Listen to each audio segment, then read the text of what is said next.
Był to dobry mecz, lecz zrobiliśmy trochę strat, ale liczy się wygrana i to, że dobrze zagraliśmy drugą połowę.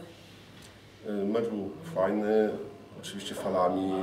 Mieliśmy momenty dobre, mieliśmy momenty gorsze. Ważne, że było już trochę więcej koszykówki niż w poprzednich meczach i z tego się cieszymy. Cieszy nas też wygrana, no i do następnego turnieju.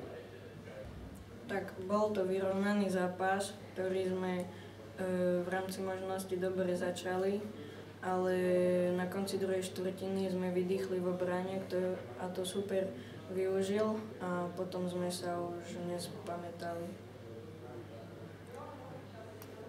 Škoda toho zápasu, mali sme celkom dobrý úvod.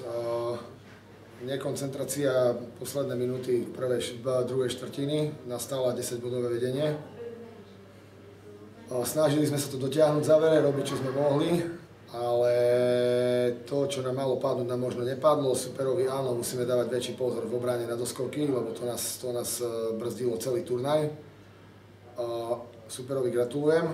Čo sa týka celého turnaja, pre nás, na to, že sme veľmi mladý tím, je to obrovská skúsenosť. Hlavne to naberanie skúsenosti, verím, že nám pomôže v ďalšom raste.